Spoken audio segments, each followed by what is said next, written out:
Hello po mga kababayan, si Dante Maravillas, Bicolanong Vlogger Broadcast Journalist from Albay. Ito yung breaking news ngayon po. Ano anya yan, Mr. Maravillas? Si Chabit, inireklamo sa ombudsman. Yan kasi, mga kababayan, Chabit Singson at iba pa inireklamo sa ombudsman ng graft at plunder dahil sa umano'y bintahan ng lupain na pag-ari ng gobyerno. Sabi ko sa inyo, may kasabihan sa amin, dahil nga ni magparayro, nganing dahil maramog kiulo. Huwag masyadong magaslaw para hindi kumalat yung tae.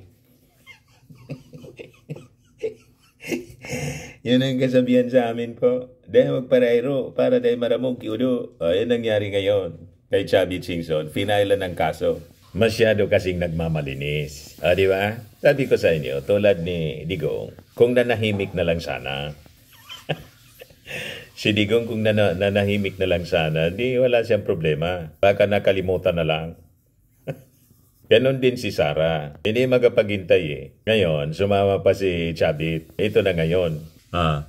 Just in, dating Narbacan, Ilocos Sur, Mayor Chabit Singson at iba pa inireklamo sa Office of the Ombudsman ng plunder matindi at graft dahil sa bintahan umano ng lupain na pag-ari ng gobyerno. Tapos si Chabit,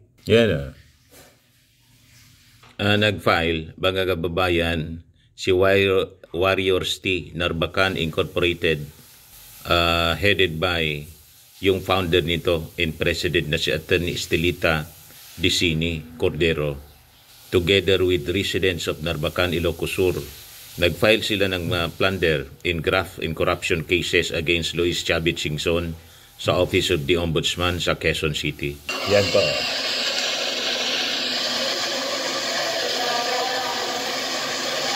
Attorney, isang question lang. Anong pakiramdam mo ngayong umaga?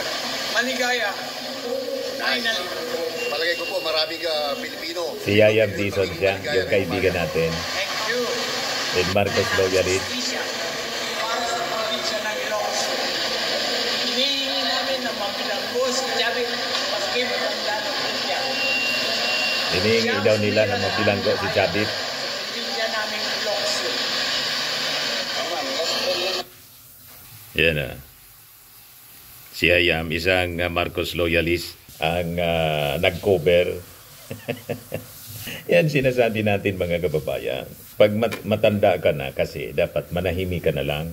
Enjoy mo yung enjoy mo yung retirement mo. Ayaw manahimik ni Chabit eh. Ngayon, may pumatol sa kanya. Na siguro yung mga taga Ilocos Sur.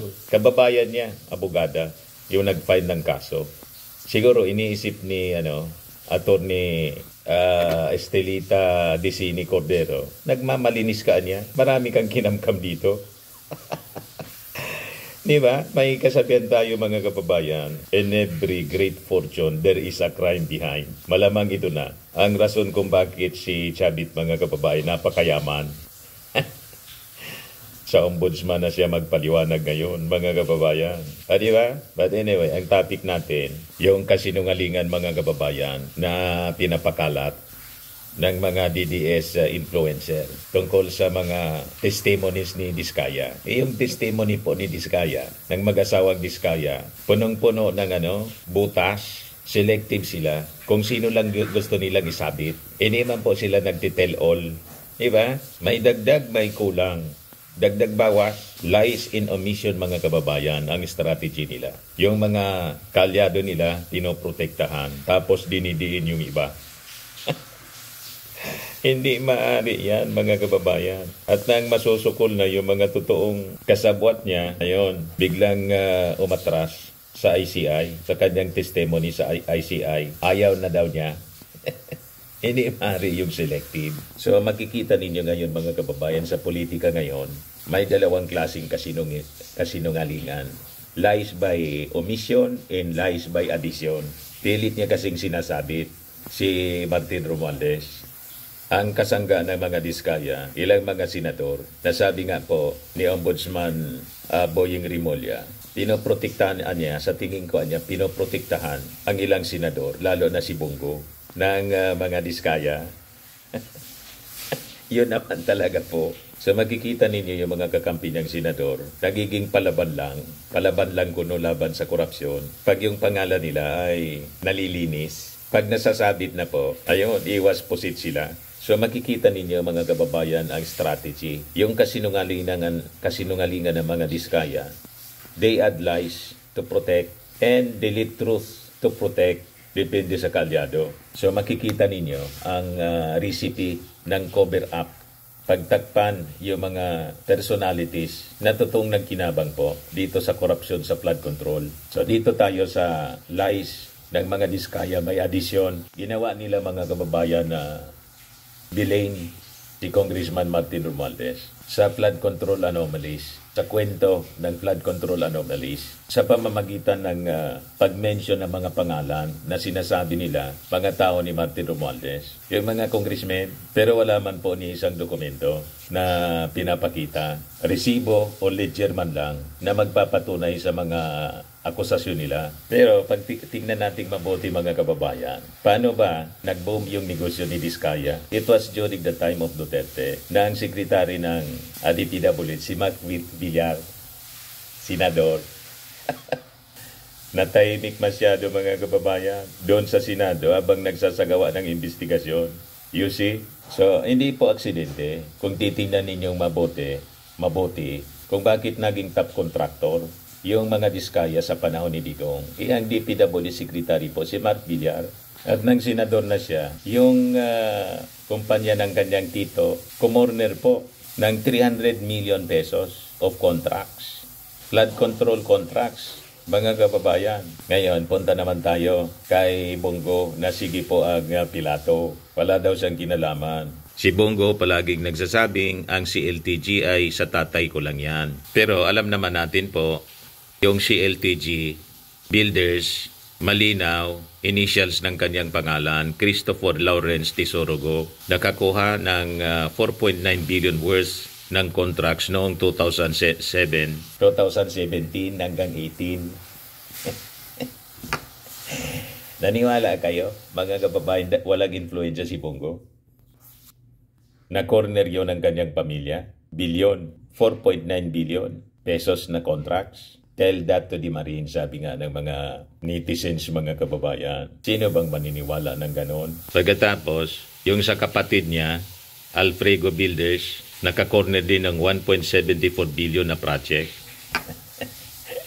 Walang alam si Bongo. Grabe naman po pagka inosente ni Bongo, pag naniwala kayo. So ayon sa reklamo po ni dating Senador Trillanes, itong dalawang kumpanya, parehong walang sapat na license para makakorner ng bilyon-bilyon. Marami sa mga proyekto lumampas sa limitasyon ng pinapayagan sa kanila. At yung mas malala, nakipag-partner sa mga kumpanya po ni Diskaya. So makikita ninyo habang inuusig ngayon yung mga Diskaya, na-discovery mga kababayan na dati pala silang business partners ng mga paboritong kontratista ng Duterte administration. So naintindihan na ninyo kung bakit nagiging defensive yung mga Duterte, lalo na si Sara. Nagpaunang salita na sa kanyang papreskon ang investigasyon niya ng ICI. Papuntaan niya yan sa amin.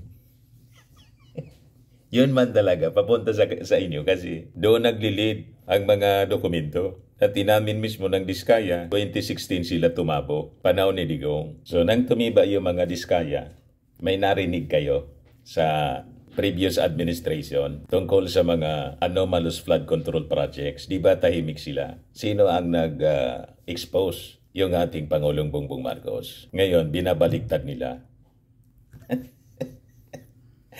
Di ba? So makikita ninyo ang pagkakaiba. Habang yung kampo ng mga Duterte nagtatago sa technicality at kung ano-ano mga kasinungalingan in deflection, si Martin Romualdez frontally hinaharap yung mga akusasyon courageously. Kasi pag wala ka namang tinatago, ba't ka iiwas? Tapos si Sara ngayon at yung mga DDS influencers, tinatarget na pong siraan yung ICI mismo.